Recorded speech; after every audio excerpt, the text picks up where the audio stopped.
Good evening, one and all. We welcome you all to the international webinar series on holistic health, well-being, and sustainable development 2025, commemorating Azadi Ka Amrit Mahotsav, nation celebrating 77 years of independence and United Nations Sustainable Development Goals 2015 to 2030.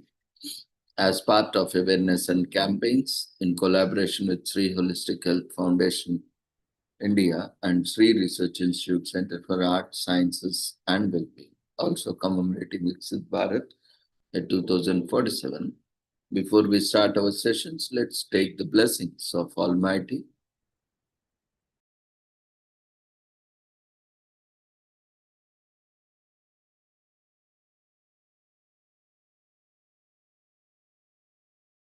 कुरुत्वं कल्याणम् आरोग्यं धनसम्पदः शुभं कुरुत्वं कल्याणम् आरोग्यं धनसम्पदः शत्रुबुद्धिविनाशाय दीपज्योतिर्नमोऽस्तुते दीपज्योतिर्नमोऽस्तुते शुभं कुरुत्वं कल्याणम् आरोग्यं धनसम्पदः शुभं कुरुत्वं कल्याणम् आरोग्यं धनसम्पदः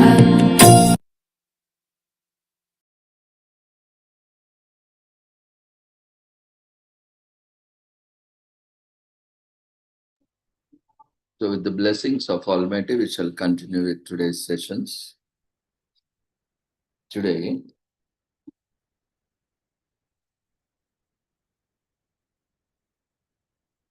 we are commemorating International Yeda Yeda Day.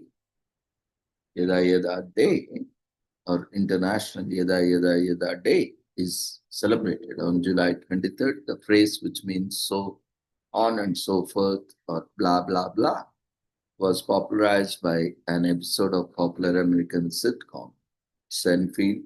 The Yeda Yeda was the 19th episode of the 8th season and the 153rd episode. The creator of this day, Michael W. Casby, said that episode was part of the inspiration of the festivity.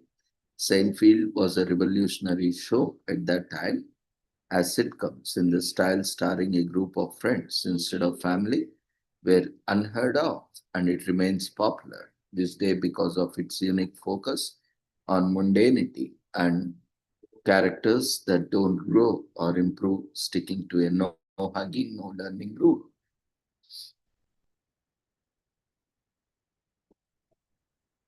Today is also commemorated as National Gorgeous Grandma Day in US. Maybe you call her Nana or Nani or Granny, or maybe you can call her when you are in trouble because you know she'll be there for you at the drop of hat. Whatever the case may be, today is her day in US, but it's not just Grandma Day. On July 23rd, we celebrate National Gorgeous Grandma.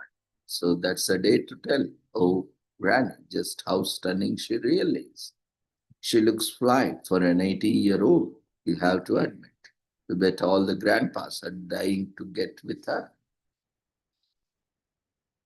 So it is celebrated annually on July 23rd, as the name of the day suggests. Our dearest, cuddliest grandmothers are celebrated. Grandmothers endlessly love and treasure their families and typically have an infectious role for life. They have experienced a lot and have the best words of wisdom for us with all the aches and pains of old age.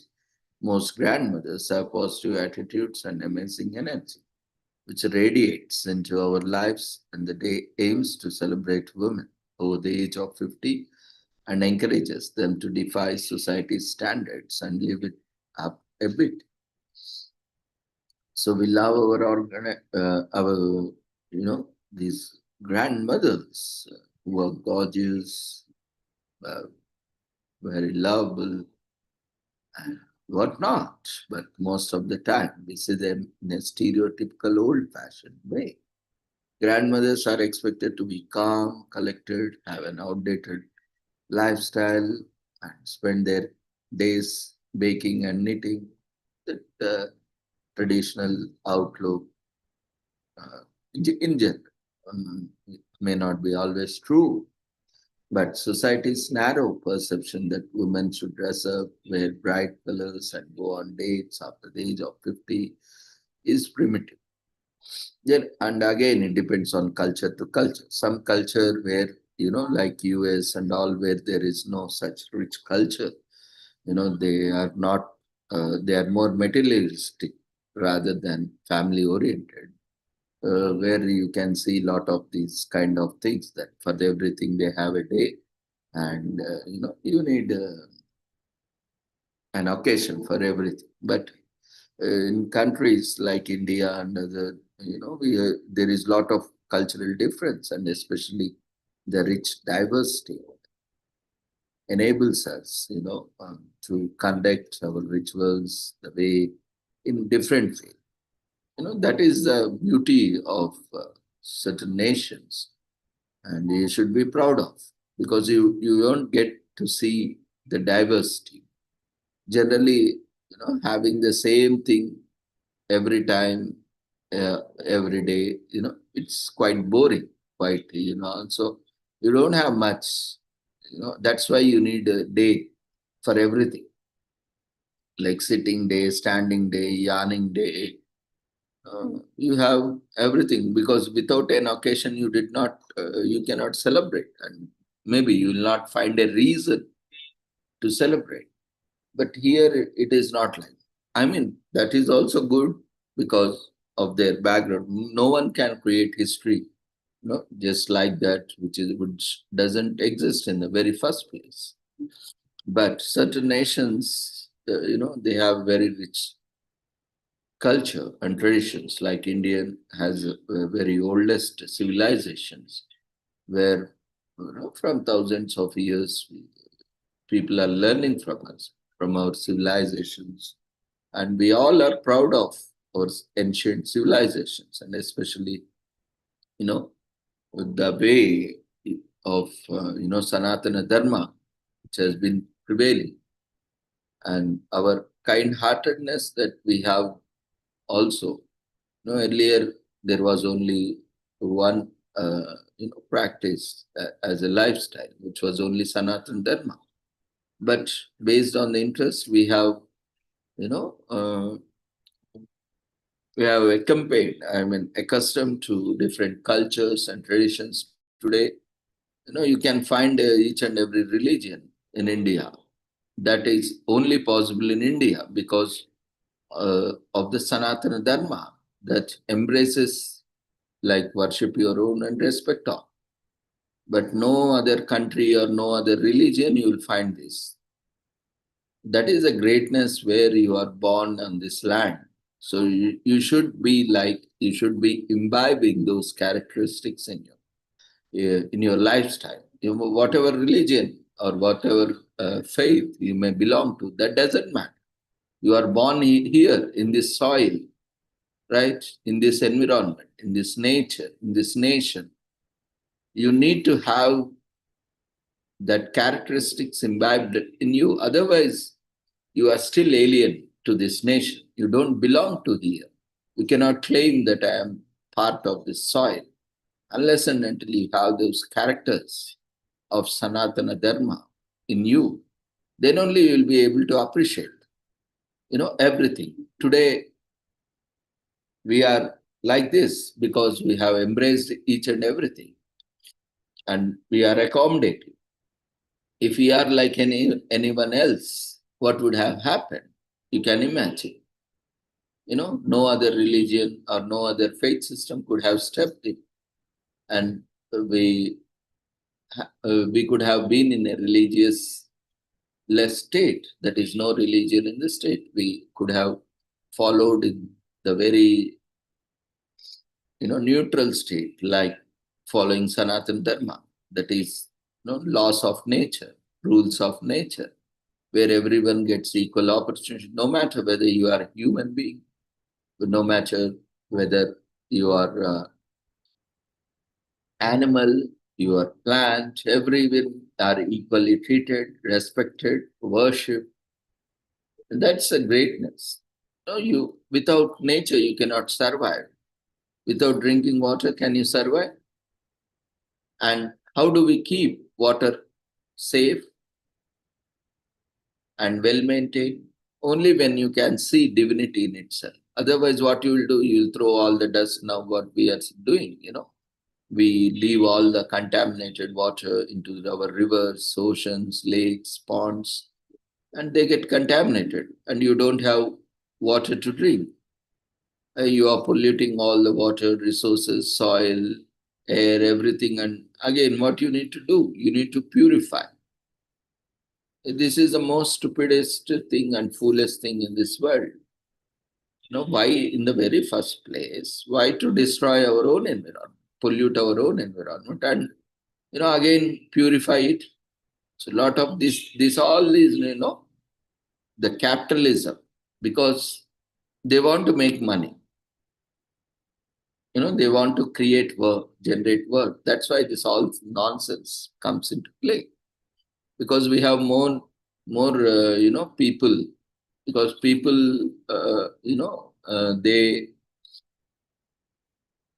think that more people, like earlier days where we were more dependent on manual labor, because earlier days of this thing was based on agriculture, and other thing was army.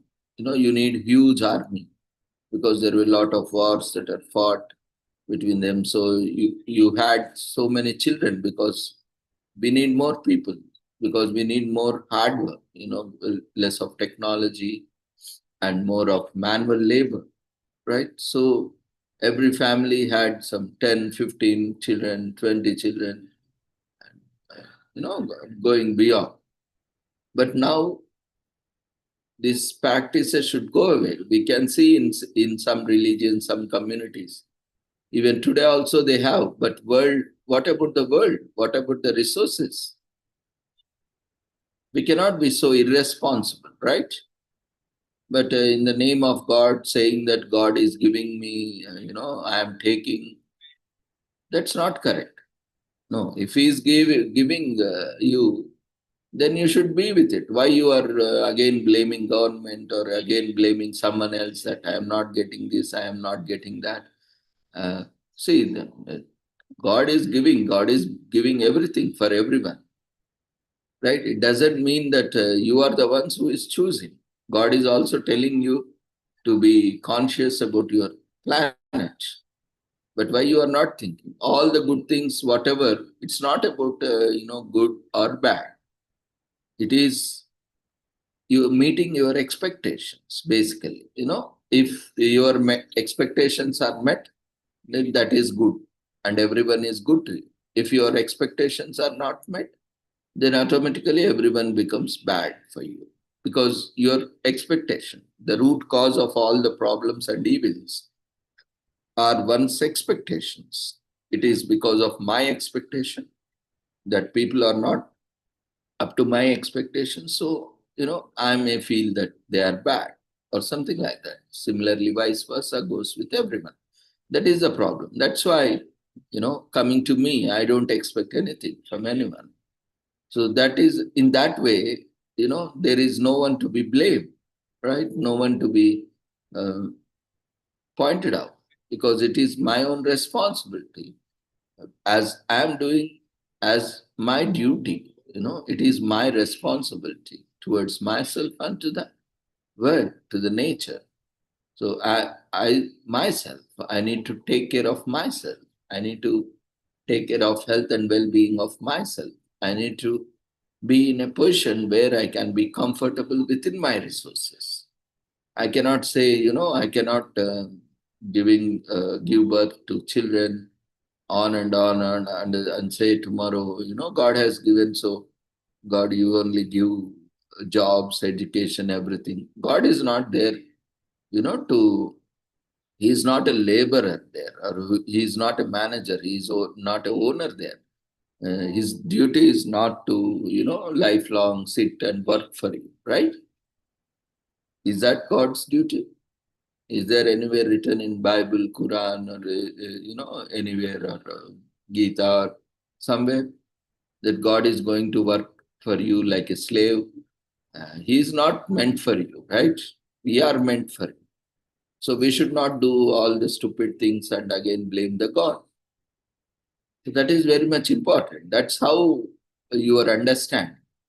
Basically, if we are not able to understand what exactly the God is and what exactly the divinity is, we will not be able to appreciate or embrace this kind of environment in which we are living, environment within ourselves, and also the environment outside ourselves.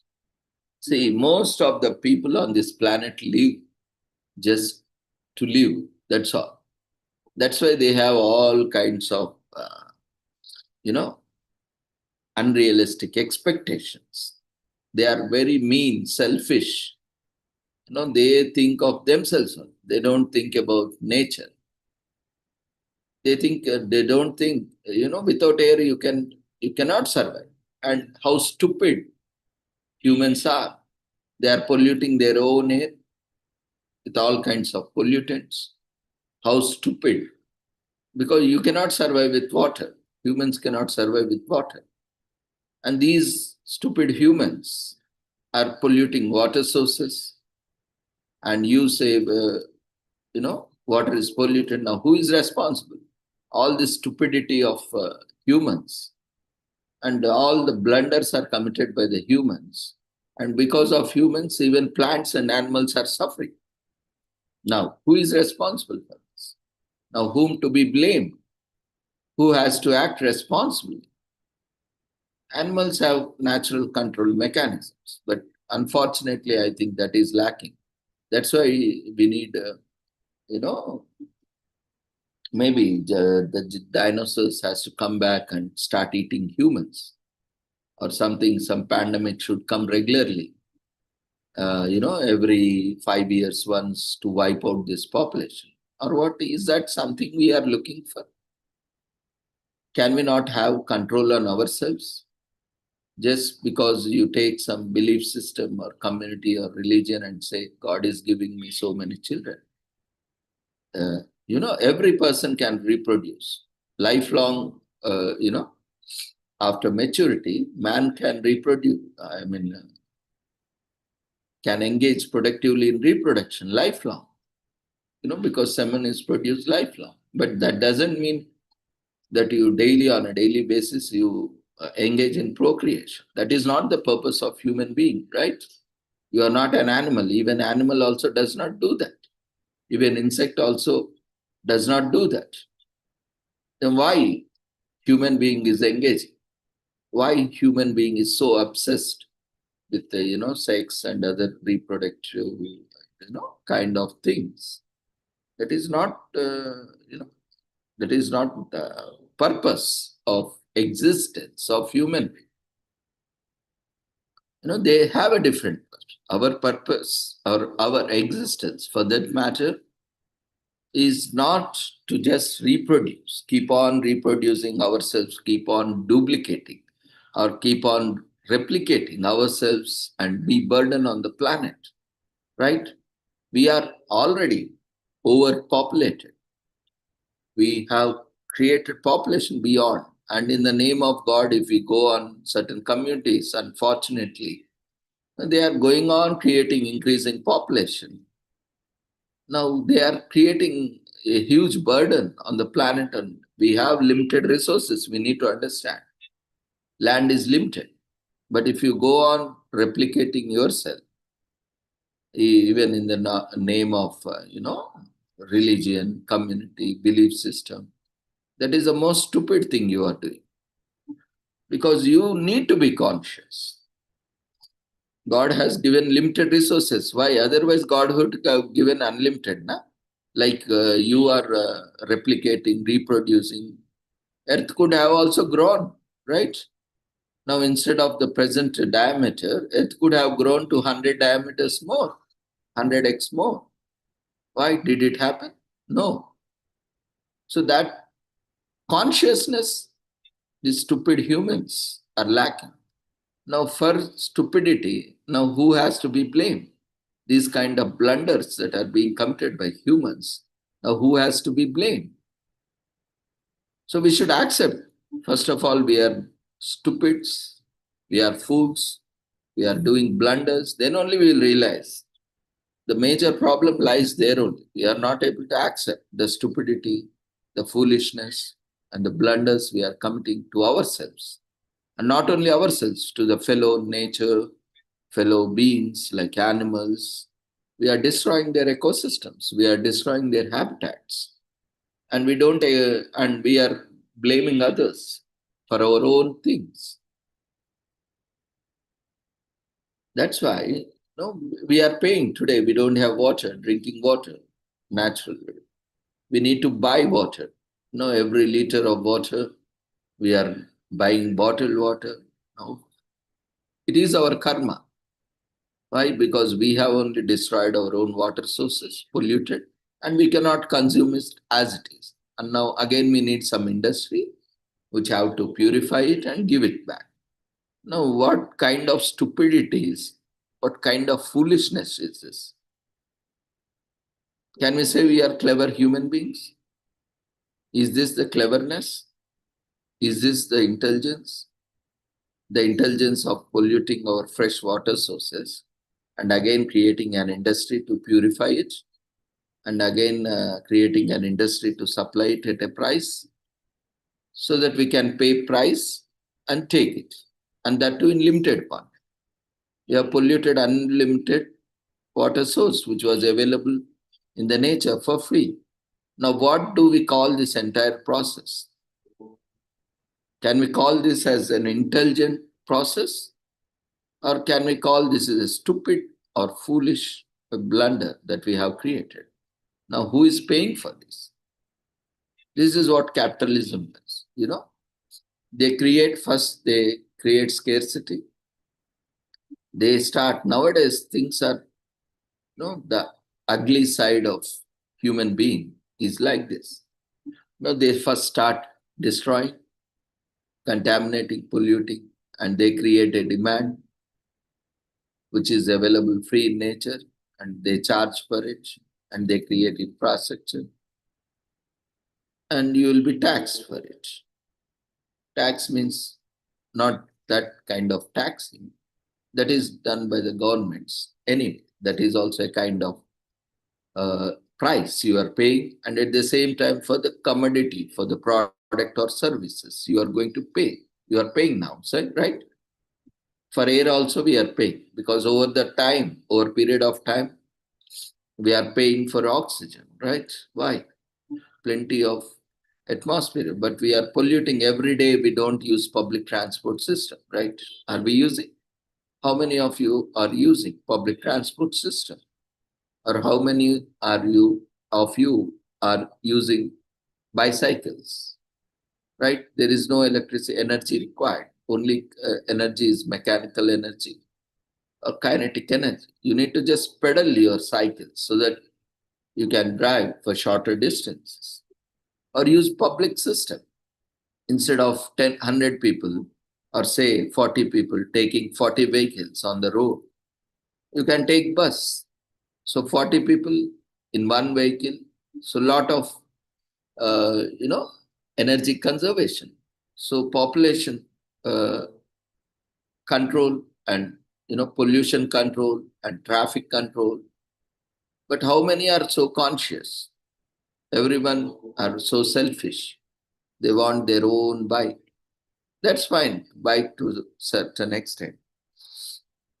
But we should have that consciousness, how much we are creating pollution, greenhouse gases, and what kind of contribution we are making. We are gone beyond our regeneration, restoration. Now it's high time we realize, or no one is to be blamed. Everyone has to be blamed, and everyone has to blame themselves only for this act. And especially those who are misusing it, in an improper way, the natural resources. And that is creating a huge problem for the ones who cannot afford it. Now, you are able to afford it, that means you will create a lot of pollution, you will generate a lot of pollution. And along with you, others are also paying for it, right?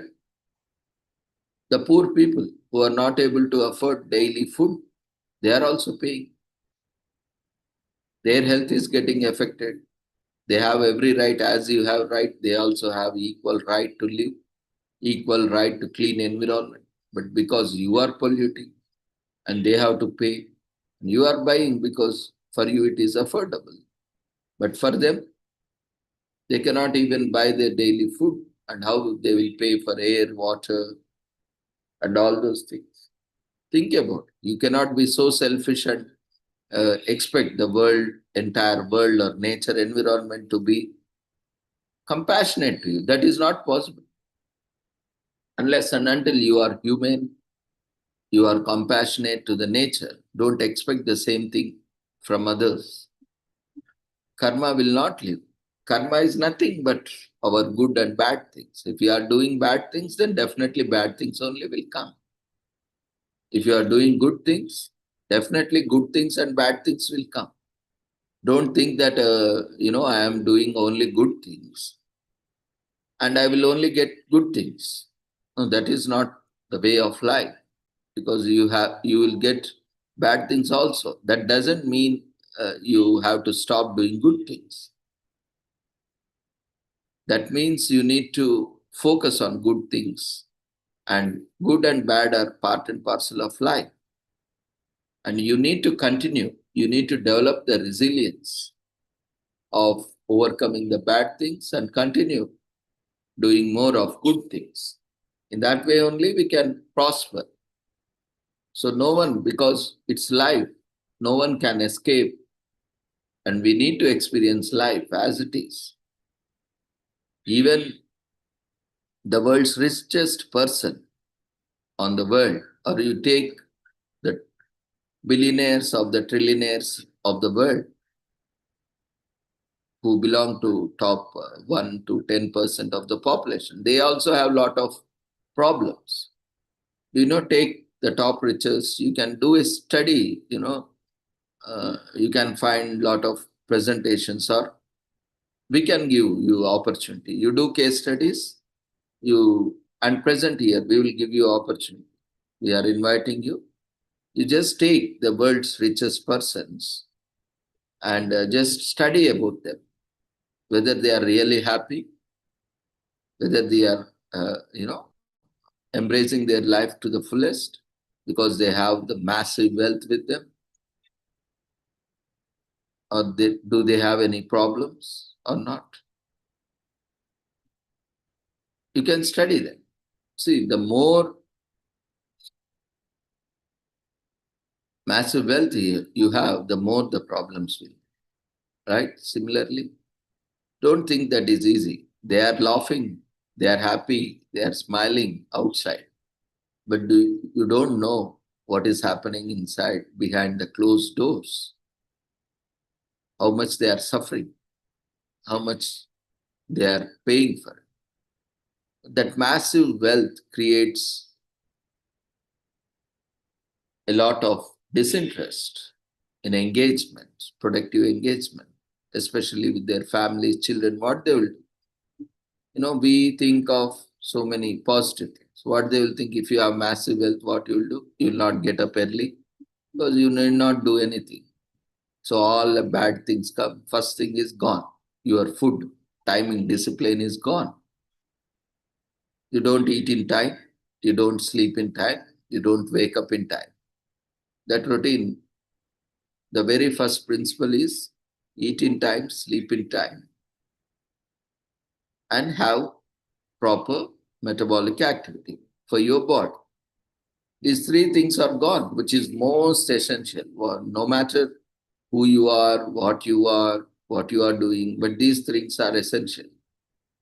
And that itself, the spoiled kids we see, or the spoiled people who are having this massive wealth, the first thing, their health gets affected because of these three things.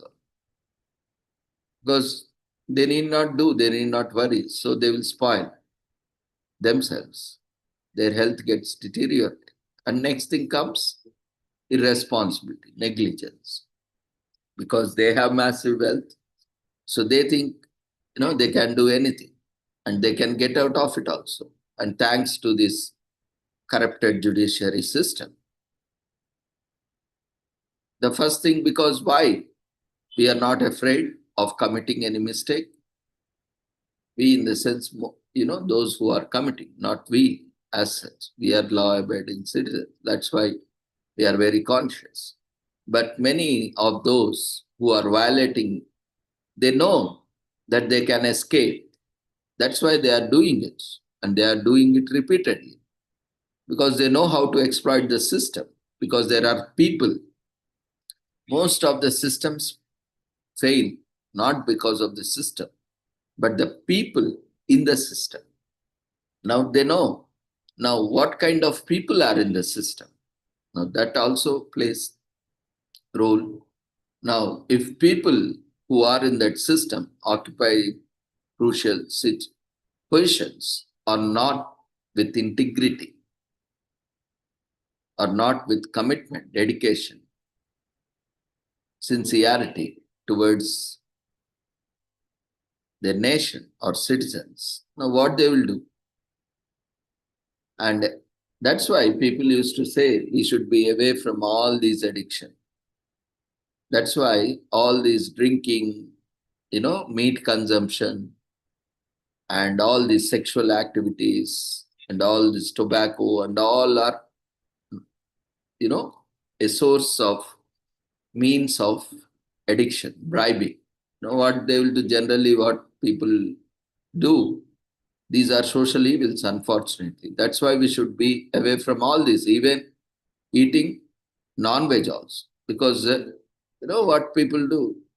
Come, we will eat biryani. So for the sake of biryani, you do blunders, right? That is kind of addiction, right? Someone says, okay, come, let's have a beer and biryani. Now what is happening? You are addicted to that. And for that beer and biryani, people are committing murders. We have seen many cases, even if you watch media also. We have seen instances where, people say, you kill that fellow or do that, we will enjoy at the end of the day or something like that. And they have gone committed crimes. See, what is that happening? Because you are addicted to that. That's why we say, stay away from all these addictions. Addiction is not just drugs. Addiction is towards meat consumption. Because meat is something that is projected in such a way that is something more valuable. No, it is cruelty. You are embracing meat, that means you are more cruel than anyone else. Even butcher, more cruel than the butcher who is killing the animal. Because you are creating a demand, that's why butcher is killing someone there. If you don't create a demand, if you don't consume meat, then he or she doesn't need to kill an animal, right? Then who is the real culprit? It is you. It is your preference for meat that you are creating a demand. You are the murderer behind that killer, where you are creating a demand. You are telling that to kill an animal and serve the dead bodies to you. And you are eating those dead bodies, right? You are not an animal. You have an alternative lifestyle. And with that, you are polluting. Because again, you need to raise that animals. How much resources you need? Are you conscious of all these things? It's okay, whatever you want, you eat. That's not bothering anyone. That's your business. But what you are eating, how you are eating, and where is that food coming from, that is important. That is everyone's business. Because that food is creating a lot of issues, right? It is creating pollution. It is creating cruelty, it is killing someone, it is inflicting pain to someone, it is inflicting torture on someone. These things do not matter because of you, because of something you want to eat. Someone is tortured, someone is killed, someone is murdered, someone is butchered. Are you happy with it? No, no one would be happy, right? If you are also being served as a food to someone, would you be treated in the same way? No, right? You will also be not happy.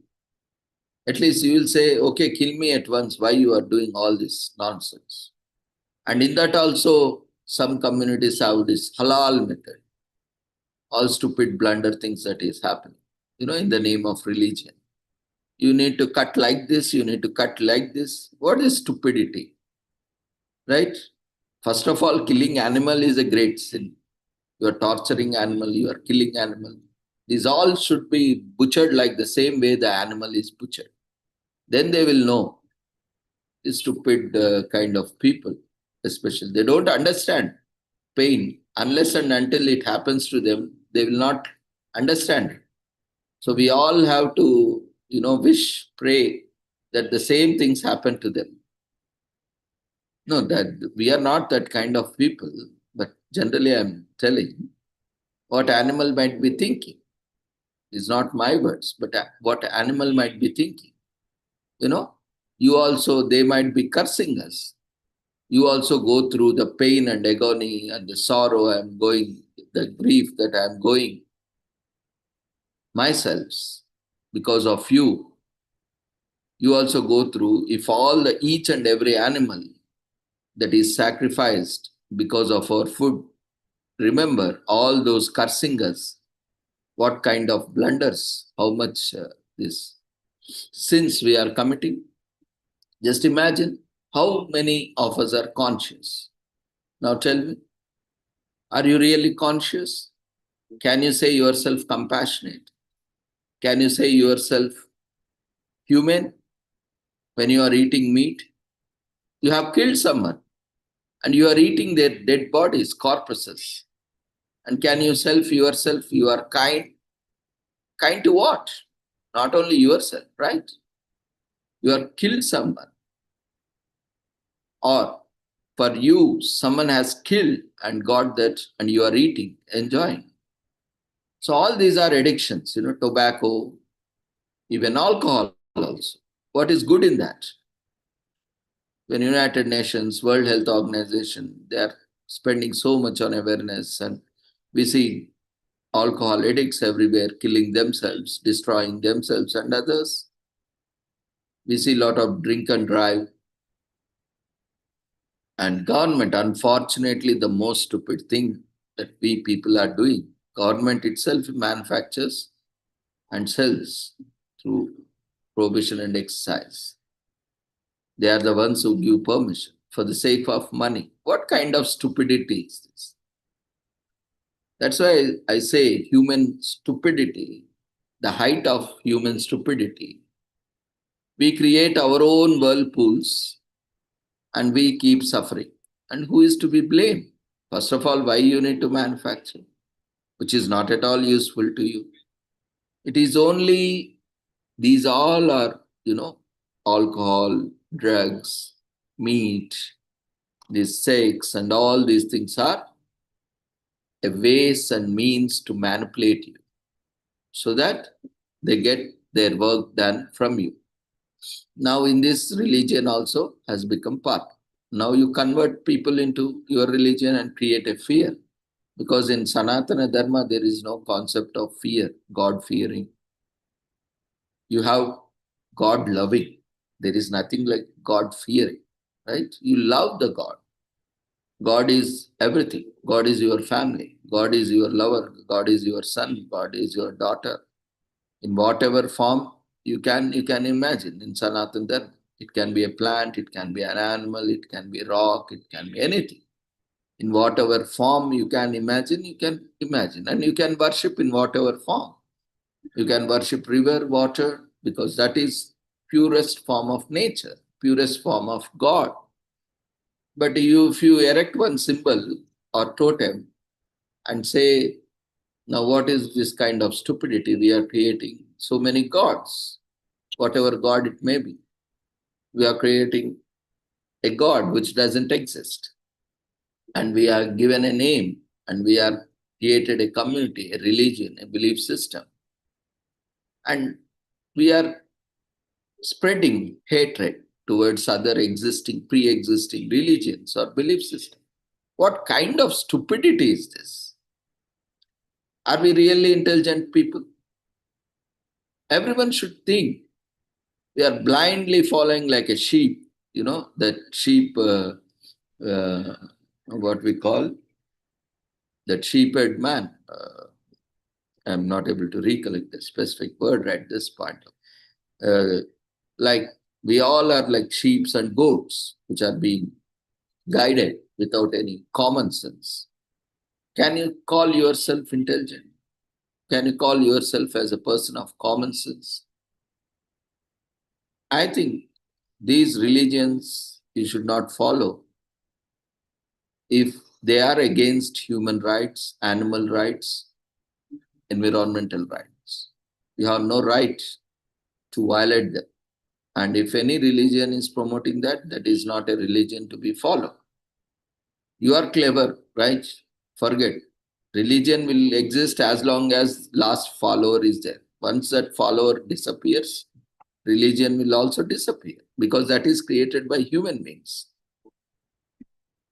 So it is your stupidity. Now you cannot blame religion. I am born in this religion, so I will do what it has been said. Now, what kind of stupid you are? If you doesn't know what is good and bad, then what is the use of education now?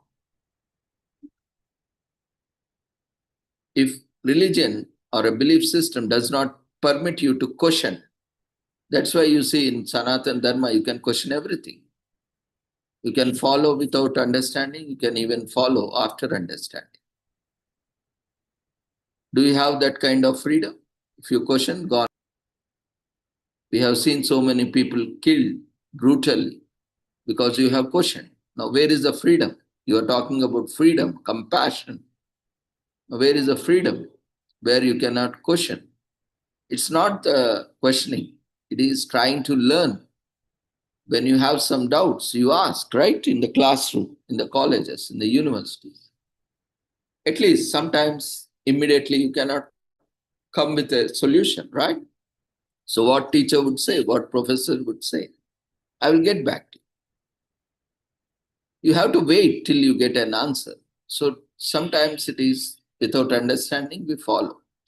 Because, not just because someone has said, because it is a time tested, it's scientific, it's logical. But we don't have a reason to explain. We don't have a methodology to explain how it works, right? But it doesn't mean that it does not exist. We don't have the ways and means to explain it. But that doesn't mean that it is deprived to be, or it should not be followed or practiced. That is the greatness of Sanatana Dharma. No matter what is there, what is not there, that will be there forever. Because that is the nature laws, not created by humans. It is created by the nature to keep its balance. So by default, we have to follow whoever is born in this planet, a human being or an animal or a plant or an insect. Everyone follows it. That's why we are destroying the environment. Plants, animals are not destroying. Why?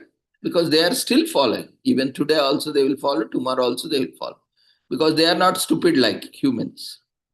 They are not fools like humans. They are not idiots like humans. Unfortunately, I'm saying this on a public platform. But that's true. Unless and until we realize, accept that humans are stupid, humans are idiots, humans are fools, will not realize what the blunders we are doing. We need to accept. We need to have the courage to accept. If we don't have the courage to accept, then we'll remain fools forever, for the entire lifetime. Sometimes we have to be harsh. Sometimes we have to be very blunt on face. Because it's time to act. Otherwise, no one can save us. The gods or the religions or the communities or the belief system, they will not save us. They are not able to save us, first place, because that is created by us with the same stupid mind which we are destroying the world. Now, who will save us? We are destroying the God, and we have created some artificial God which doesn't exist in the very first place. And how that will save you? That is an illusion. That is a delusion you have created, which is not actually, which do not exist also in the very first place. I'm not talking about atheism, who doesn't believe in God. They are more dangerous than devotees. At least they are God-fearing or God-loving. So they have control, some kind of control that someone else is watching us. So we have to be very responsible, act responsibly. And these atheists now, who is going to control them? Self-discipline. Do they really have self-discipline? Forget about atheist or non-atheist. Now, human being. Human beings are already stupid, are already fools, are already idiots. They are proving themselves time and again. We are seeing today what is happening. So no need to deny that, right? And among that, at least they have some control systems. We see religion also as a control system. God as a control system, community as a control system, education as a control system, culture as a control system, tradition as a control system. If we are talking about the control or the self-discipline or imposition of norms, these all act as a, sometimes peer pressure or families, these all act as a pressure on complying with the existing norms, right? And we have created all these things. God did not create all these things, right? We have created ourselves. Already God has given Sanatana Dharma, which is laws of nature, laws of environment, laws of human beings, laws of plants, laws of animals. There is no need of constitution itself in the very first place. If we are respecting those, why constitution is required for any country for that matter? Already laws are there, na? You don't hurt anyone, live with everyone peacefully, harmony, whatever is there, you share with everyone. You all grow together. Now, why you need any law? What for? When we are violating the natural laws, that is where the artificial laws come into place. Today, why we have so many constitutions? Why we have so many laws and acts? Because we are violating the natural laws. That's why there is a need of all these things, right? That's why what we need to understand is what kind of stupid we are. We have everything naturally bestowed. God has given everything naturally, but we are deviating. That's why we have to create so many other things, stupid things. Unless and until we don't understand that what is the height of our stupidity, foolishness, and what kind of blunders we are doing, these things will continue. Now, we are only responsible. Unless and until we stop, as human beings stop doing that, it will not stop, right? Because we are the ones who are creating. I mean, the human beings are the ones who is creating all this. And they are the ones who need to stop. God will not come and stop because he was not the one to start. Right? Because God itself was created by the human. As a religion was created by the human. God is there in every way. God doesn't have a form, shape, color, ethnicity, race, gender. God is there in every part. God is there in water. God is there in air. God is there in trees. God is there in animals. God is there in human being. In every one of us, God is there. Right? God is everywhere. Now, why we need to, then if in everyone God is there, what you are doing? Now you have to follow Sanatana Dharma. That's all, right? Whether you call it as Sanatana Dharma or whether you call it of loss of existence, you have to follow because you are part of this existence. You need to follow this. All are followers of this loss of existence or Sanatana Dharma, right? We are existing here, we need to follow. We are not following that. We are violating that. That's why we need some other laws like criminal laws, civil laws. Why constitution is required? Why police is required? Right? Because we have failed as a family system. Why our parents are there now? They don't know what is good and bad. Why someone has to come and tell us you are doing good and bad? Because our parents has failed. Right? In the very first place, now whose responsibility is that? You are not able to raise your own children in a proper way as a law-abiding citizen. Now, failure of the family. See, that's what happens. As an individual, you fail. As an individual, I fail. As an individual, some other has failed. Or we are failed. Or we are failing time and again. Because of that, we need laws or acts. We need police, we need judges, we need courts, all these things. Why we need all these things, right? When we follow, when we have self-discipline, self-restraint, when you have violated something, it's okay. Human can commit mistakes, errors. We should restrain ourselves. Now, someone should not come us and tell, see, you have violated. Now, I need to put you in jail or give you some penalty. You have to do it by yourself. Now I have committed this, so I need to restrain myself. I should keep away or I should do some compensatory mechanism. This is all the responsibility of parents or caregivers. Now they have failed. Because of that, what happens? It goes out of family. Now family is not the just the ones who are being victims. The society become the victims of such perpetrators. Now society are the victims of such people who violate. Because of that's why family is very important. That's why father, mother, or caregivers are very important. That's why in India we have this joint family system. Why?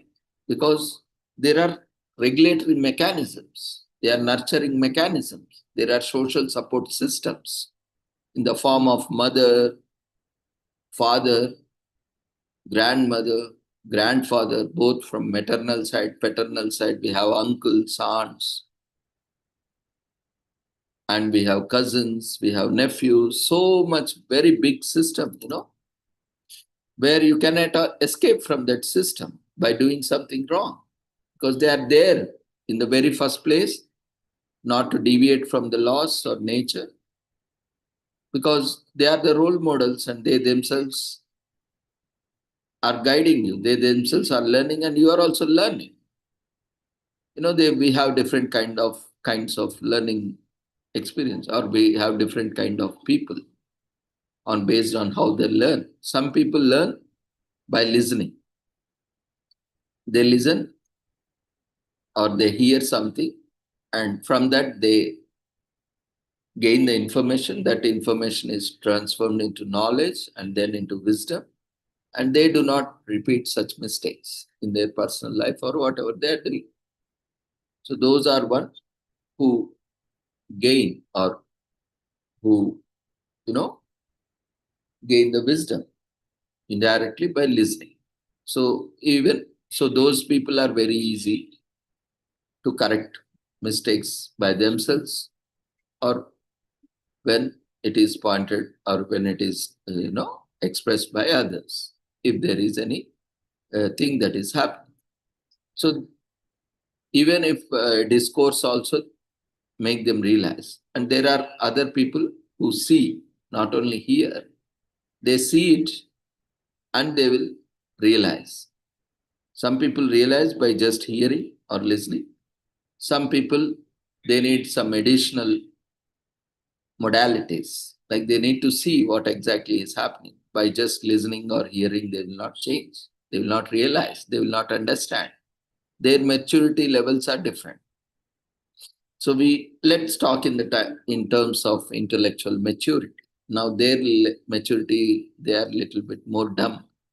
So we'll come to the dumbest. In other words, there are different ways of expression, different ways of conveying the same message. You can say. So similarly, whatever way, whether it may be a positive connotation or a negative connotation, doesn't matter. But as long as we are taking up the matter, the concerned discussion.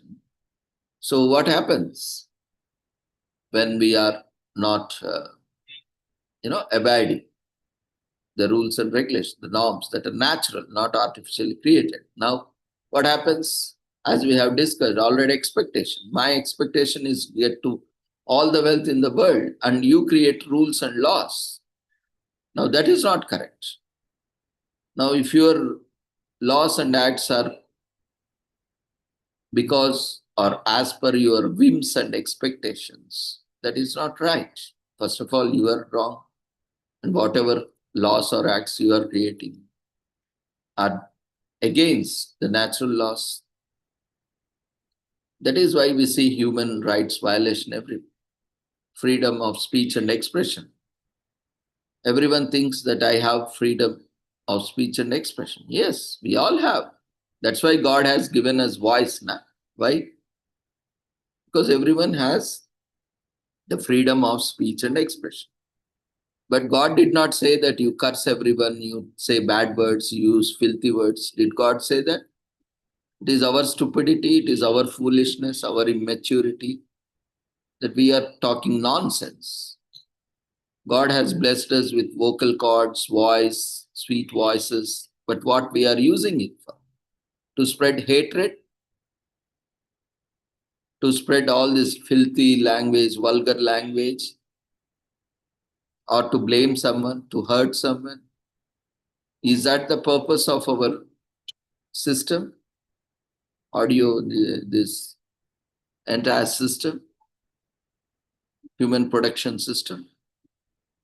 No, that purpose is different, to communicate, to fulfill our needs, to meet our social, emotional needs, right? But what we are doing, we are exploiting, we are misusing, we are abusing our own systems. That's what time and again I'm telling. Realize, accept you are stupid, accept that you are a fool, accept that you are an idiot, accept that you are committing blunders. Unless and until we have that realization, we are not going to accept, we are not going to change. At least we accept, okay, whatever I am doing is not correct in terms of what it has to be relatively, will not change unless and until we see something wrong is happening.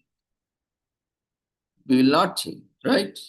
So it is very important to understand ourselves, within ourselves, outside ourselves, the environment, because resources are limited. Why we need to have all these restraints? Because resources are limited, but the consumers, producers are limited, consumers are unlimited.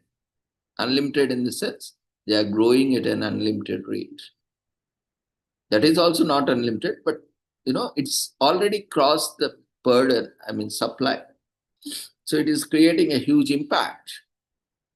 So that's why it's all important. We all need to go and we need to be very conscious of what we are doing. And you cannot keep blaming that my parents are like this, my brothers are like this, my teachers are like this, that's why I became like this. No. Forget. Till certain age, they are there. But your influence is something different. I keep hearing this. You don't always take right examples, especially students being an academician. I see, people blaming that, system or professors or teachers or staff and everything. They don't even come to classes. They don't follow the schedule. They don't, complete. Not everyone. Just I'm saying, I'm taking an example. Some are there, those who come. I'm giving you other example. The other side, they keep blaming everyone and everything. But there are students who come regularly, those who maintain 100%, those who maintain 80%, 90% attendance, they are regular. They don't compare themselves to them because it is not their expectation, right? Because they are very convenient, they are very mean, they are very selfish because if they compare, then fault is on their side. So always they look for faults in others. So they always point the wrong examples. They try to blame others. So when you say, see, that person is not, that person also not has done something, then why you are not taking good example? If some other student is coming regularly, then why you can't come? You are taking a negative example, wrong example. See, he is also not coming. So my life is spoiled. Now, who is responsible? If you are very much concerned about your education, your career, your job prospects, your life, you will be coming, right? You will be taking it seriously. When others are taking seriously, when others are coming daily, when the others are spending, they are learning, they are evaluating themselves, they are cooperating, they are involving, they are engaging, why you are not able to? Now that's your problem, right? So you cannot blame anyone. This is very common. I see a lot of people, especially students and scholars, they come with wrong reasons and they blame everyone, but they should understand that their fellow batchmate is doing well. They are coming regular. They are attending. They are completing all the works. And why you are not able to? You don't even come to class. You want attendance, you want marks, and you want grades, and again you want to be employed. Everything you want. You don't want to do anything. You take everything for granted. Now, what about those, the other part, who are doing everything? They have put their mind, body, soul, they have put all their resources into that. Now, what about them? How you can be equal to them? In the name of reservation, you don't want to work anything, you don't want to study anything, you just want reservation. And you want to grab all those opportunities those merit have. Reservations are necessary. Where entire generation didn't get an opportunity to go to school, I recommend reservations there, not because you are lazy, lethargic. Reservation can't be given because you are born in certain community or religion. This reservation should not be given. They should see your economic background. They should see whether anyone in your family has studied or not. Earlier generations. If no one has studied or no one reached that level, then reservation is required. Because to promote to a next level, some support system is required. Once you go there, you cannot take the entire reservation system goes wrong where, you see, okay, this family only got uplifted or uprooted. The other family is not there. So until the last family gets uprooted, you cannot go on reservation, giving reservations, right? This is one of the evils of reservation system, where people are exploiting, misusing the reservation system. See, one family has come, so that the entire community, they have to pick up them. See, what is your responsibility? you have come because of your community, whatever community it is there. That doesn't matter here, because every community that is getting reservation, it is your duty, right? Because you are representing the community. If you are not coming, someone else from the same community will get the opportunity. Now you have grabbed that opportunity. In fact, you have deprived others of the same opportunity, right? Then what is your responsibility? After utilizing them, you have to go back to your community and uplift them. Now, what you are doing, you are becoming selfish and you are leaving your community behind. You are taking your own, because you have seen the very first time the other side of the world, and you became selfish, you became mean, and you don't even bother about your community.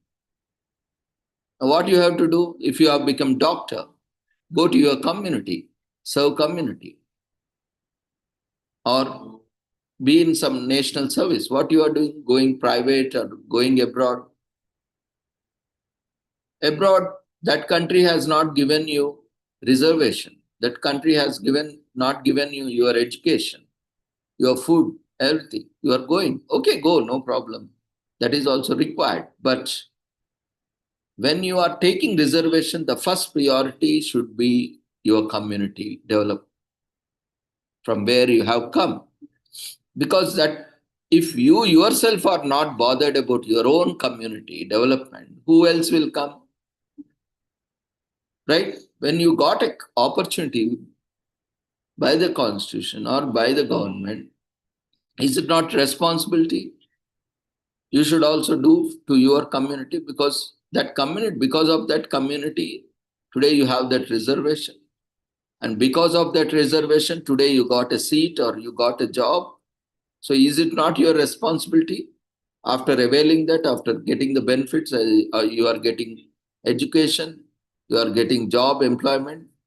Is it not your responsibility to go back to your community and educate them, help them, give guidance? Right? So next generation will automatically know. They will also study, they will also take up various employments, and definitely over a period of time it will. That's why Ambedkar, what he has said, one generation, if we educate them by providing reservation, the rest will follow. Because one person is educated and provided an opportunity, what will they do? They will also educate other family members, similarly other community members. But what has happened? That is not what happened. Because what that Ambedkar, Dr. B.R. Ambedkar has visioned, that at least one from a community comes forward through reservation and goes back to community and empowers that community, has not happened. Today, why still reservation exists? That was just for 10 years. Why even today people are fighting for reservations? Because that people who have taken the benefits of those reservations have never gone back to community. They themselves are so selfish.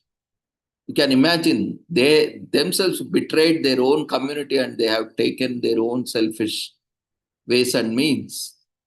That's why today the community still remains unreserved, in the backward.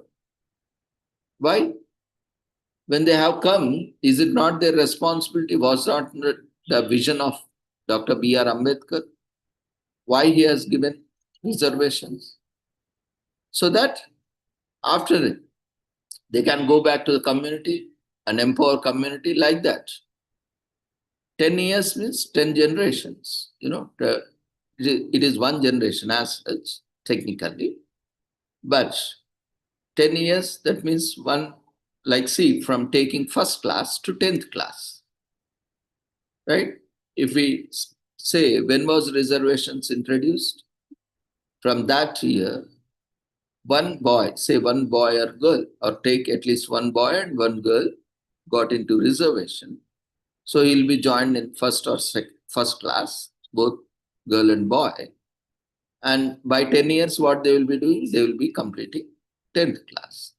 right? So that means the basic education till higher school, they will be complete.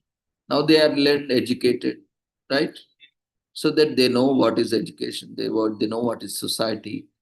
And even after that also, even higher educations, reservation is also provided. That was a positive outlook of Dr. B.R. Ambedkar. But they have exploited that Ambedkar also. They have defeated the vision and mission of Ambedkar, who claim themselves as, their own leader or inspirer, influencer. They themselves are doing a great damage to the image of Dr. B.R. Ambedkar. Because that was not the vision and mission to exploit the system. That was the vision and mission of Dr. B.R. Ambedkar was to promote through reservation system the empowerment. So now he had created a platform where the existing ones who have taken reservations become crusaders, become influencers, become leaders, and go back to community and empower respective communities. Every community, I am not saying one community, every community who has reservations, it is their responsibility, whoever has come from reservation. We see a lot of people, students coming, representing from their community, not even attending a single class. Now, how abusing they are? See, their own reservation system they are abusing. They are abusing the Ambedkar vision and mission. Now, why you have come here to study, right?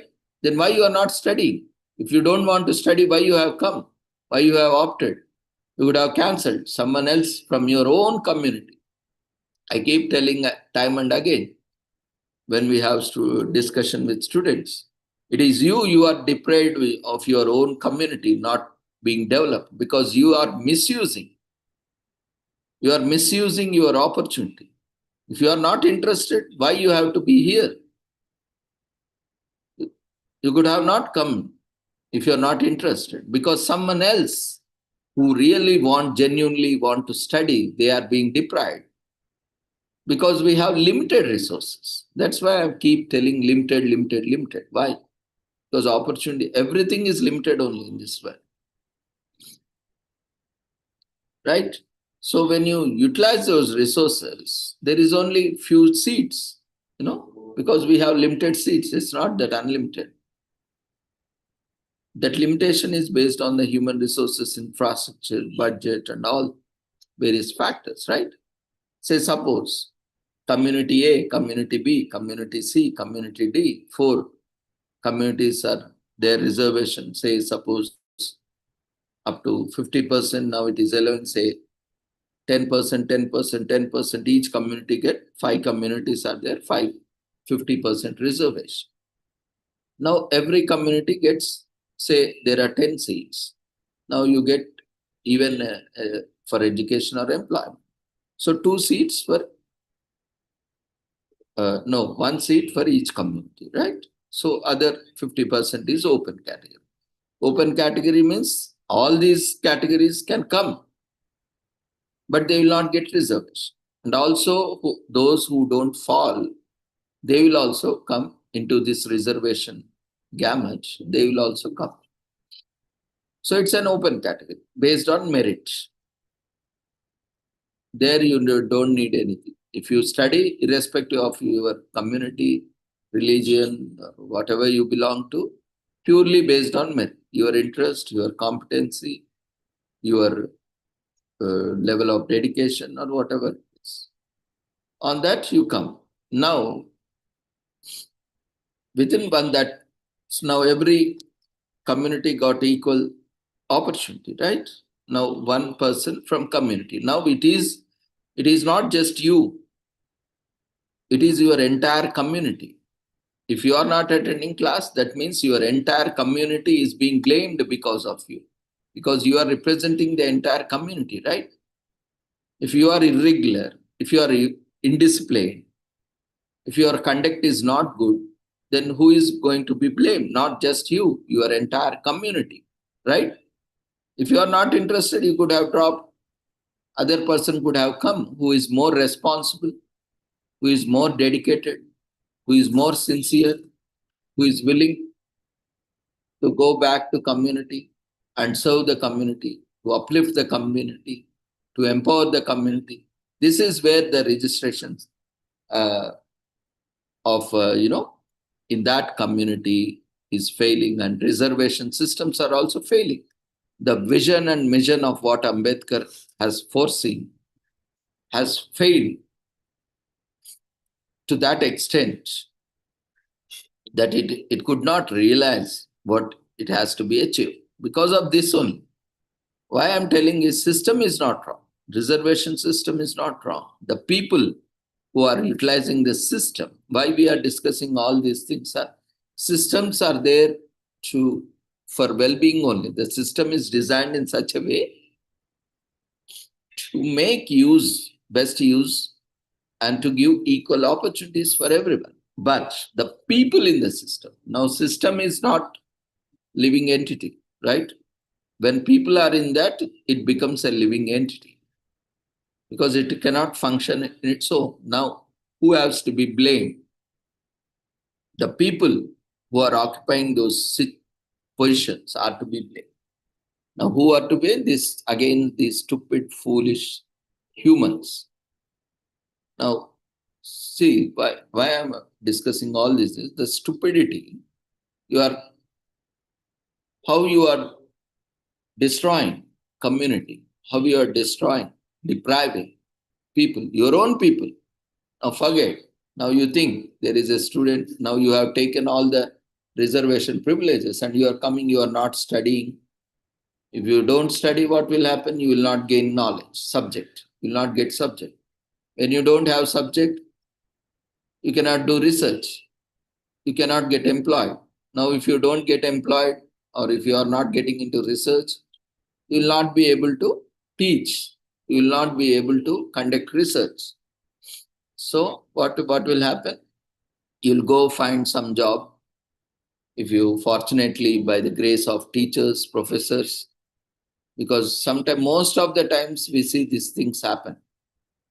A poor community, this is the first fellow for the entire community. He came first time.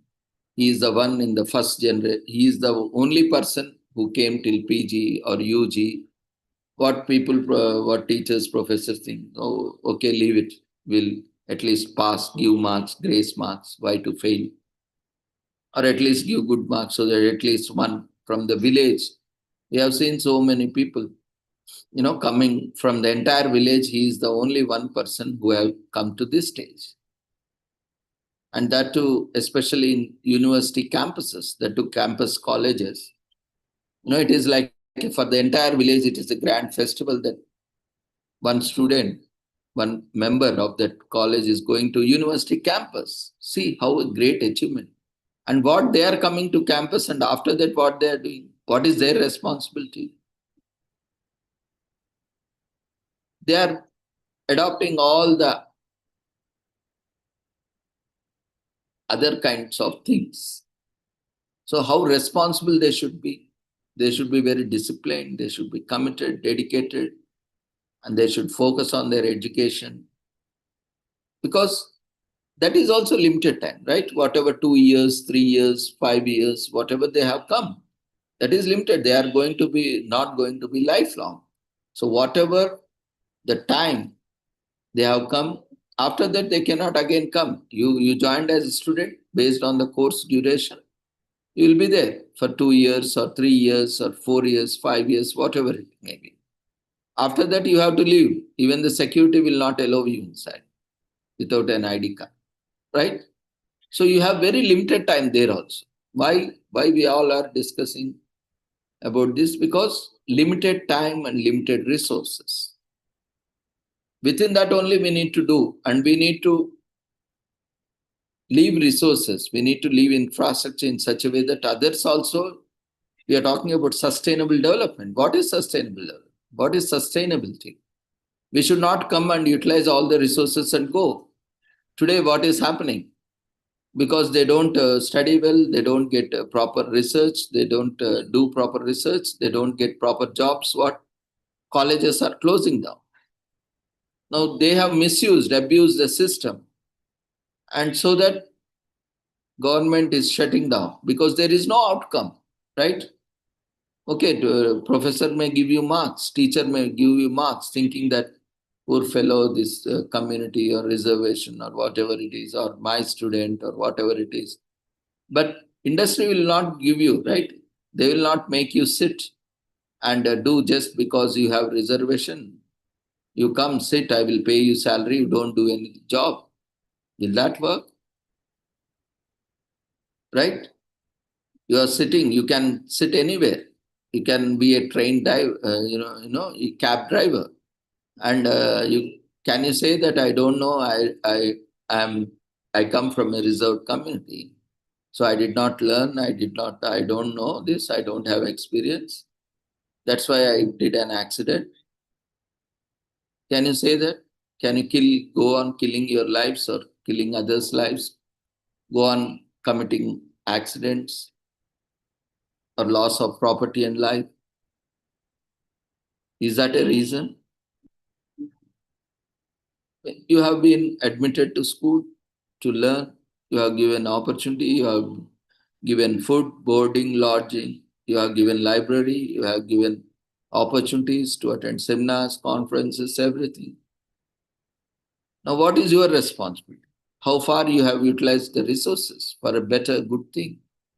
Now, these are the things why I'm discussing all this is how stupid, how foolish, how idiot we are. The human beings are. And now, whom to be blamed? In spite of providing all the resources, you don't know how to use resources. First of all, you are not aware of the resources because you are not interested in them. At least if you are interested, you will explore. Okay, what are the resources? You can ask someone. You can go check yourselves. What is there in the campus? What is there in college? And what is meant for what? How I can utilize it. Otherwise, what you will do, you just go, sit in hostel, eat, sleep, that's all. 2 years or 3 years, 4 years, 5 years gone. After that, at the end of the year, you will start worrying and you will keep troubling everyone. You did not give marks, you did not give attendance, you did not teach me properly, I don't know anything now, what I will do going outside. Now, why all these problems came? Because you did not invest yourself into the process. Right? If you have done, then these all things couldn't have come. And when this realization should come? Not at the end, right? If the end it comes, there's nothing. Definitely you have lost most of the things. Whatever best at that time it is possible only can be done. Now for this, that realization also should come in the beginning on, or at least in the middle, max, not at the end. That's why we are discussing this is because of the maturity level. I was talking about listening, because when we hear some other student's life, some other person's life, oh, we will realize, oh, this is how it has happened. This is what it has happened. So we should not do that mistake, or we should try different methodology, or we should see we should do our SWOT analysis, strength, weakness, opportunities, and threats. And what are our capabilities? What are our resources? Whether how I would be able to achieve or how I would be able to meet my goals, and what is my capability, what is my interest, what is my aptitude. Based on that, every individual has their own things. You should not simply follow some others. They keep blaming that person, this person. Yes, if that person is doing, they take all negative examples. Good things they leave it, because again, if they compare, then they are somewhere nowhere.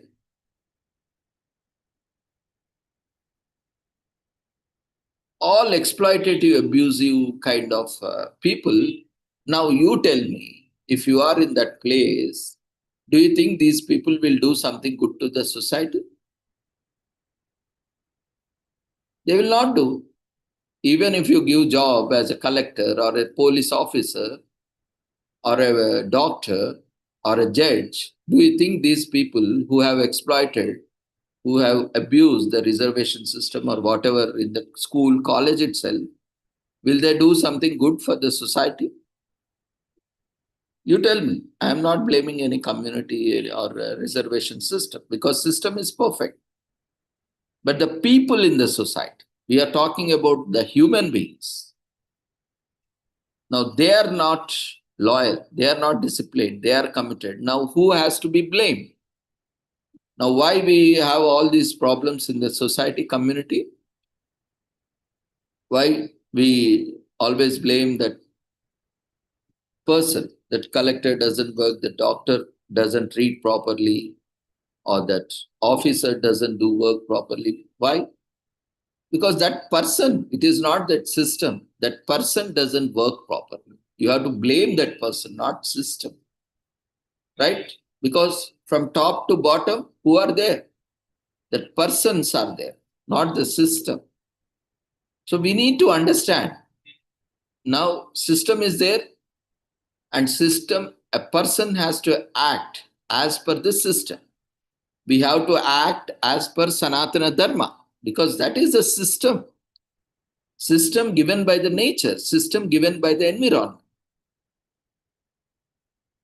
But we are not doing properly and we are blaming others. We are not following Sanatana Dharma. We are not following laws of nature. We create our own religion, our own belief system. That itself is a great blunder because you don't need it in the very first place. And we fight each other that you are that religion, you are that community, you are this community. We are creating our own whirlpools and we are fighting with each other in the name of gender, color, race, ethnicity, country, state, language, all these stupid things we are doing. So that's why I keep on saying the greatest disease of a human being is not able to recognize the fellow human being as a human. I keep saying this time and again, the greatest disease of a human. Because if you see the other person, forget about plants and animals, at least the own fellow species, assuming that you don't have that kind of maturity to understand other concepts, at least within the human beings, within the same species, if you are not able to see the other person as same as you are keeping judging based on religion, color, ethnicity, status, position, employment, education. What best you can do for other species? That is where the problem is. So why I keep emphasizing on Sanatana Dharma? Sanatana Dharma is not a religion. So whether you are a Christian, whether you are a Muslim, whether you are a Buddhist, whether you are a Hindu, or whether you have some others also, doesn't matter. But everyone has to follow Sanatana Dharma, irrespective of what your religion is. Because Sanatana Dharma is not religion, it is a way of life. It is a set of natural norms, rules and regulations. Everyone has to follow. Religions are deviating from Sanatana Dharma, that is where problem is created. Because that religion, why these all religions came? Because they want to deviate from Sanatana Dharma, because they don't want to give equal respect, equal value to everyone. That's why this religion started. You need to understand why this religions, so many religions started. Because they want to exploit resources. They want to exploit rivers. Now, Sanatana Dharma will not allow you to abuse, exploit resources. Even plant, you cannot exploit plant because as you have same right, plant also has same right. Now, how you can go and exploit the plants and animals? You cannot take unfair advantage. You cannot have undue advantage. You cannot exploit them. You cannot abuse them. So what they have done? Now that's where the religion, started. Because religion is only for human beings, right? Not for animals and plants. So greatest blunder the human being has done is creating a religion. So they termed all Hindus as Sanatana Dharma followers. Even there was no term Hinduism or Hindus at all. They want to differentiate them, Sanatana Dharma followers, and later some Westerner has created, we have that, and all this history itself is a great blunder. The documented history, not the actual history. The documented history is lot of false history. That's why we cannot take that as reliable, because everyone, those in their vested interests, they have created, documented, and they have destroyed original documents. We have seen Nalanda, Takshashila. Why they were burnt? Because they don't want people to know the truth. If they know, and if they go back and they study, they will know what is truth. So once you know the truth, then you will know that all these stupid things we have created is false. So they don't want, people to know the truth. That's why they destroyed everything, so that you cannot know truth forever.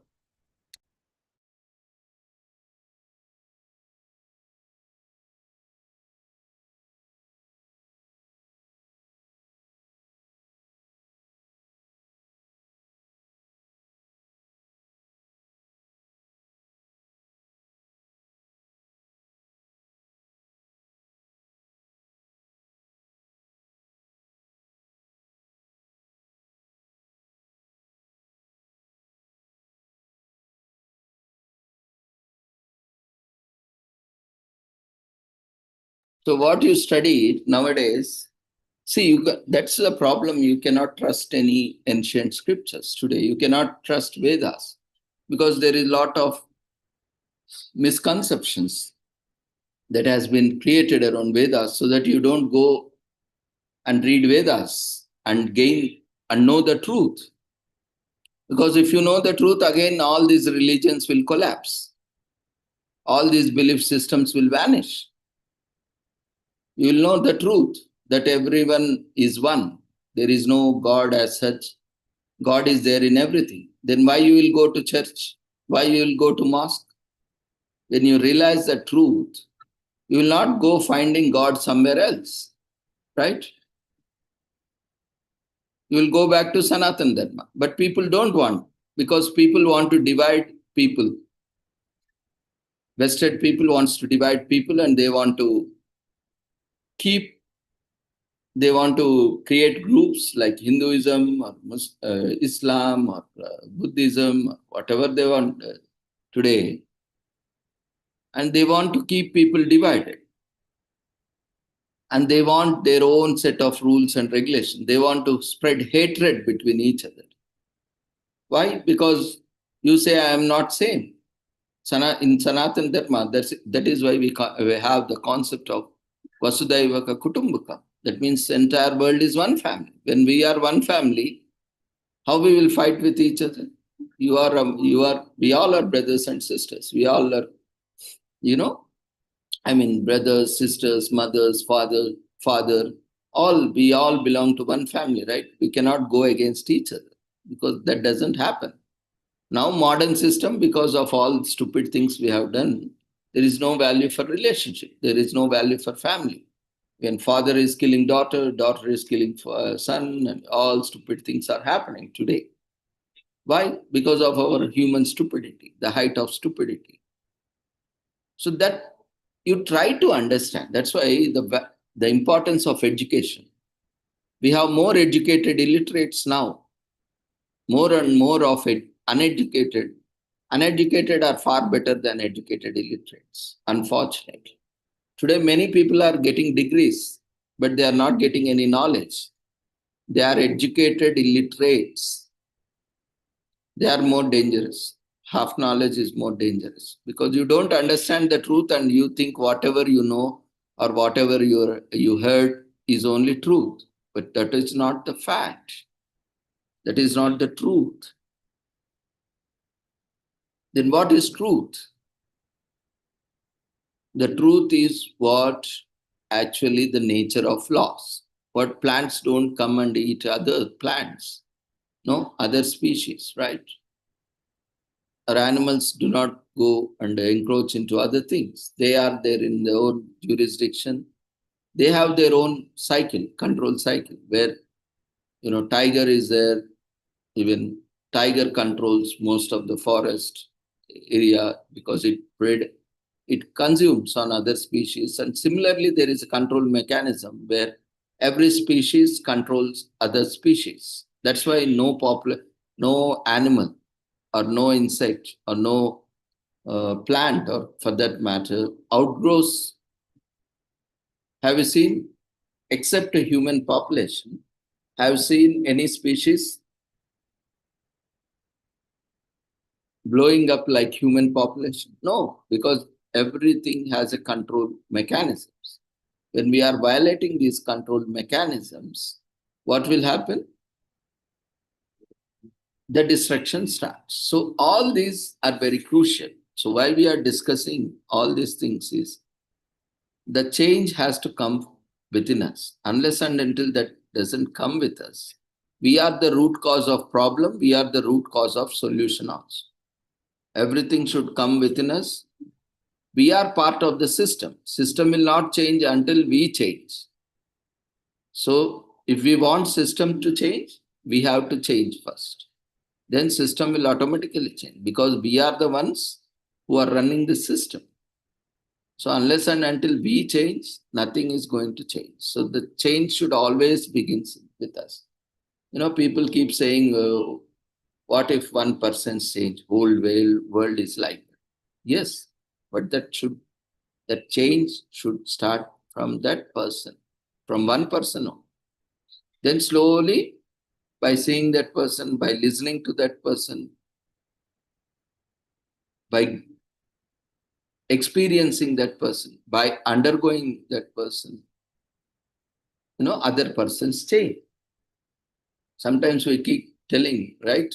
Unless and until you go through it, you will not understand. Why? Because you are not that mature enough to understand by listening, to understand by seeing, to understand by experiencing. So that's why God has to put you in that situation so that you will change. Now, change, there are different ways of changing. Easy way is just to hear, listen, and change. That is very easy, nah? But you don't change that easily. So that's why we have to take it to next level. What? By seeing also. Along with listening, you should also see what is happening and what are the consequences. Then you will change. And some people are even that mature enough. So what? They will put into that situation. Not exactly they will go through that situation, but somewhere in that situation, they will also are being affected. So at that time, people will change because that is impacting them. Now, fourth stage, actual that person goes through it. Not only just experiences it, but everything will happen to that person. And at that time, the person has to change. There is no do and die situation. Now, why this is happening? Because you are not capable at the other level itself. It's very easy way. When we have easy way, we don't adapt that easy way. Because we are more focused on our own this thing, right? So that's the problem. So when we don't adapt good practices, when we don't follow the rules, natural rules and laws, this is only going to happen. So we cannot dream of sustainable development, peace, harmony, compassion, empathy, all these things will not come into reality unless and until we realize we are part of the entire universe. As long as we think humans are superior and humans can do anything they want, and within human beings, if a person thinks that I am superior, I can do whatever I want, no one is there. They have everything, massive health, power, and influence. They can do anything. Means that is where the destruction starts. Not only he or she will destroy himself or herself, but they will also destroy communities, societies, nations, for that matter, entire planet. That is what happening. So all these things are very crucial to understand and to actually, people like Dr. B.R. Ambedkar is also being failed because not because of his act, but he has given a very good system to the entire nation. But because of the people, again, why reservation system is so much criticized? Because of the people who are utilizing that reservation system and not living up to the expectations, not giving up to the outcomes, expected outcomes. That is where the registration or the reservation system is failing. That's why people are criticizing reservation system, because they are abusing the system. They are not utilizing the system for betterment. They are abusing, exploiting the system. And with that exploitation, they are threatening the system, they are threatening the other people. And, they are having unfair advantage. And even after that also, they are becoming traitors of their own nation because they don't work there. You become train driver, you become a doctor, and if you don't do service wholeheartedly, with quality is not there, now who is going to suffer? The entire population is going to suffer because of your unprofessional service, unethical service, your incompetency. Say other professions, okay, somehow you become a doctor, and how many lives are gone because of your inefficiency, incompetency? Just because you got a reservation, you got a seat, and just because your professors or teachers thought that they should not fail you because you are the first person from your community, with grace marks you pass, and you don't know anything, you don't learn anything, and you just go and do practice. Now imagine what is the plight of the community. How many people are going to die, lose their lives, lose their health and well-being? This is how, if that is just in case of doctor. What if he becomes police officer? How much corruption? Now he will not do his duty. What if he or she becomes a judge?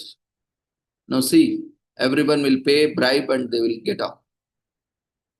Now there is no fear of getting caught, because the person who is sitting as a judge, who is sitting as a lawyer, who is sitting as an advocate, who is sitting as a teacher, who is sitting as a professor, if they are abusing the system, they don't know the value of system, how they will contribute back to society. That is very important. Where the systems are failing today is not because of the reservation system.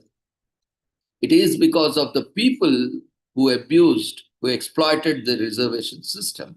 Because of them, they did not develop properly. They are not able to contribute. And because of them, their community also lost or losing opportunities. Because it is the community expectation that they will help the community to uplift, empower. So you are betraying your own community. You are becoming traitors for your own community, from whichever community you belong to, from whichever reservation you are taking. So the right perspective, we need not blame any system. All systems are there for a purpose. And once that purpose is achieved, the system will automatically collapse. There is no need for such systems. because the goal of that system is accomplished. And then there is no need for further continuation of any system. Like say, suppose reservation system. If everyone gets an opportunity from community and if they go back and they empower their community and bring awareness, competency and all these things, there is no need of reservation system, right? Everyone will come and compete equally. There will be no backward people. There will be no poverty. There will be no illiteracy. But what exactly is happening? They are utilizing the opportunities and they are on their selfish means. They are leaving the community. They are saying they are, looking after their own well-being. They are not contributing back to community. That is the problem. And if you are promoting that kind of people, definitely you are the losers. The community is the losers. Because when Dr. Ambedkar, B.R. Ambedkar, and the Constitution has given you privilege, you are misusing. Community is also exploiting. See, Constitution is providing, Dr. B.R. Ambedkar has provided wonderful system to you. Now, what is your responsibility? When you are sending, you should send a competent person who can really contribute back to your community. You should not send who is going to not do nothing for your community. He can be a politician, he can be a doctor, he can be a teacher, or he or she doesn't matter. Gender doesn't matter. But whatever profession they are going doesn't matter. But if they are not able to contribute back to community, don't send them in your reservation quota. If this kind of control is not there, this conscience is not there, no matter even for 1,000 years also reservation system is there, things are not going to change. People will be lazy, lethargic, and exploiting the system. Because of that, the entire nation will collapse. No one knows anything. What will happen? If there are no good administrators, what will happen? The entire systems will collapse. Forget about reservation system, the slavery system, like what happened earlier. Everyone will become slaves of a foreigner. Now other people will come, they will rule over us. Everyone will become slaves. Again, forget about reservation system. Now slaves are slaves. There will be no reservation in slavery. Right? So what you are doing, you are not only destroying yourself, you are destroying your community, you are destroying your own state or nation. So this larger consciousness is lacking in people. That is why all these evils are happening in the society, because that kind of maturity is lacking. People don't think in a broader manner. They think in a very narrow-minded, like a frog in a well. They don't understand.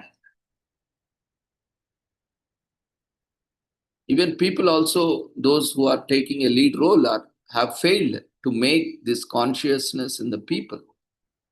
Even politicians also, we see many from representing from their own caste community, they come and what they are doing back to their communities. Only their families develop.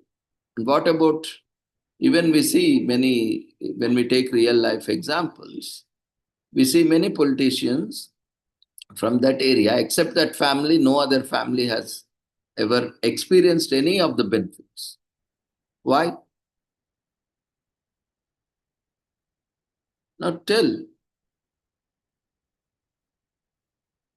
can you just ponder on that thought? Because they don't want others to develop within their own community, because they will lose their significance, they will lose their importance. Now, these selfish thoughts, that is making today even poverty exists, illiteracy exists, because they don't want others to develop, because they will lose their importance. This is the problem. The problem is this, unless and until we address this, as long as we don't understand that we all are equal and we have equal rights, by heart, mind, and soul, body also, this system is not going to change. Why some people are only getting all the benefits and others are not getting? Because it is their responsibility when they. So there should be some system, evaluation system. The new system, changes in system should come, or there should be another system to check whether these systems are functioning well or not.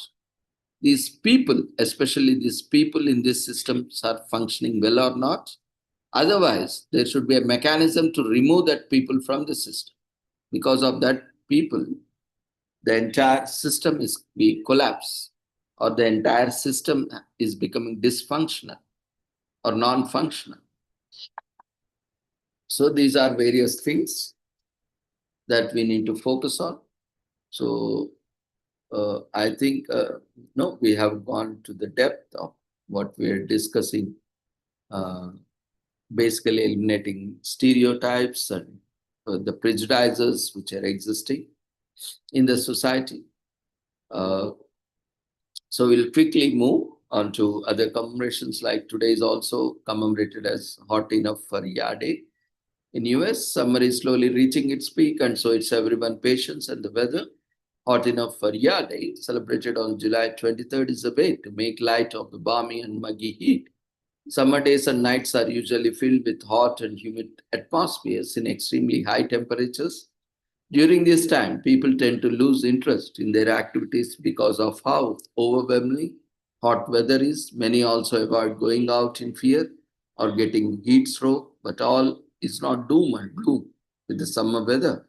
You can plan interesting activities that revolve around making the most of the summer, and you can start all by asking this question: is it hot enough? Today is also commemorated as Apollinario Mabini Day in Philippines, which is observed on July 23rd every year in Philippines. Apollinario Mabini was a Filipino national hero born on July 23rd in the city of Chanian, Bantagas, Philippines. He is famous for being the theoretician and spokesman of the Philippine Revolution. He was the advisor of revolutionary government, is also known as the brain of the revolution. Although he lost the use of legs because of polio, his role was key in fighting for independence. He was the prime minister and foreign minister of the country and helped in drafting the constitution. Today is also commemorated as National Sprinkle Day on July 23rd in US. As the name suggests, the day was indeed designed to celebrate the delight brought on the existence of sprinkles. The colorful flecks of sugar we all know and love. Sprinkles are used for many things across the world. The most common, which probably is topping ice cream. It is a well accepted fact that no matter the hardships, sprinkles make everyone's day just a little better, even if it's minute. The day is all about learning about different varieties of sprinkles and trying them out for yourself. Today is also commemorated as National Vanilla Ice Cream Day in US. On July 23rd marks special occasion for the simple yet all-time favorite dessert. Vanilla is traditionally made by combining cream, sugar, and of course vanilla. In fact, vanilla is added to other ice cream flavors as it helps to enhance their taste. Vanilla ice cream has a wide fan base as it is single most popular ice cream flavor around the world. The cold dessert subtle flavors allow you to enjoy it in a variety of ways. You can have it pressed between two biscuits, or you can enjoy it with pancakes, brownies, or cakes. For the food adventurers who do not shy away from trying something new, you can even try putting it between a plain chicken bacon burger. Vanilla ice cream was so adored that the Thomas Jefferson, who is often credited with the ice cream's popularity in America, had it served it almost every guest at the White House.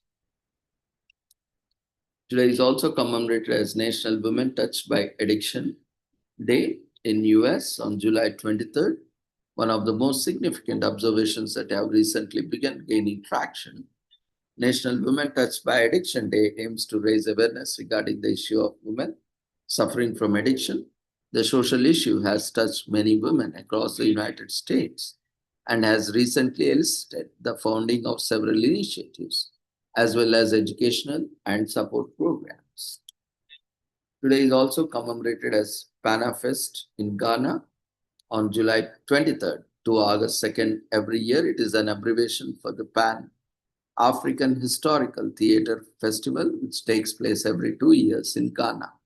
Founded on the belief that the arts and particular theatre can be powerful vehicles for communication and healing. It is also built on the premise that people must create new forms of expression and dialogue to inspire the mobilization necessary to move to higher levels of achievement. The event includes Emancipation Day festivities, academic lectures, musical and dance events, and commemoration visit to sites that shaped slavery in the 15th century. Today is also commemorated as Peanut Butter and Chocolates Day on July 23rd, celebrates one of the most iconic food combinations. The day marks one of the elite combinations that make us believe love at the first taste. Since they met, peanut butter and chocolate have been an unstoppable force, rising to the level of iconic. Chocolate and peanut butter are delicious on their own, but even better when combined as a reminder of just how good these are. Peanut butter and chocolate day comes around. We are thankful to have a day to indulge in combination and shame. Today is also commemorated as Buddhist Lent. During the 3-month long Buddhist Lent that lasts from July 25th to October 21st, this year Buddhism across the globe dedicate their time to learning the teachings of the Gautam Buddha. The enlightened spiritual leader taught Buddhists to adhere to a life of morality and meditation in order to achieve nirvana. According to the religion's philosophy, nirvana is experienced only when the followers achieve complete inner peace and enlightenment. These are few teachings that are adhered to during the Buddhist Lent. Are you tired of pressures of the materialistic world and want to embark on spiritual journey? Now is the perfect time to start. The Buddhist Lent is also known as Van Ko Pansa or the Rain Street Retreat by many people in the West. According to the tradition that corresponds to a 3 lunar month cycle, monks and people searching for peace in religion often reside in the same monastery for the entire festival. They sleep and meditate in the same temple. The purpose of retreat is to devote all hours of the day to learn more about the teachings of Buddha and the holy truth that he discovered. So it is like, the Chaturmas in famous in the Hinduism, where monks, sages observe staying at one place, because these are the season, rainy season especially, where a lot of life comes and there are a lot of insects, a lot of plants that starts growing because of rains and all. So the main purpose of staying at place is not to hurt or harm any species, because especially when these spiritual gurus or spiritual leaders, when they go, the sages, they don't go alone. There is a whole lot of followers that follow them, and because of that, lot of species get hurt. And because this is rainy season, and there is a very good opportunity for the nature to regain itself.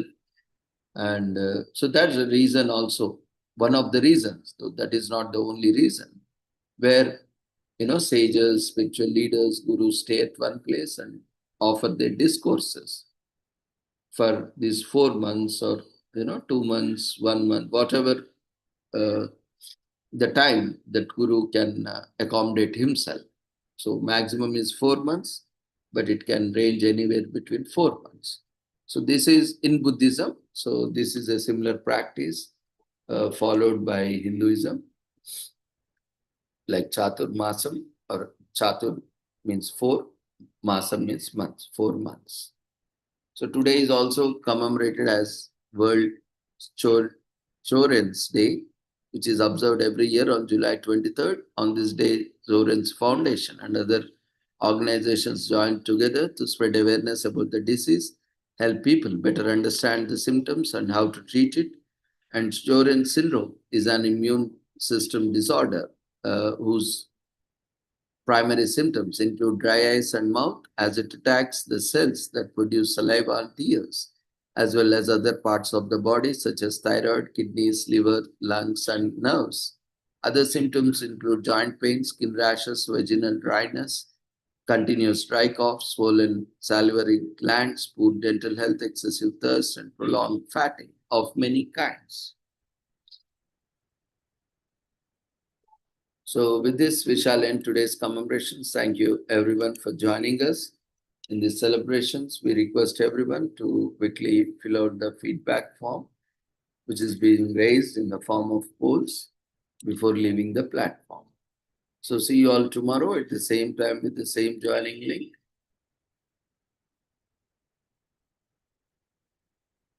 Take care. Good night.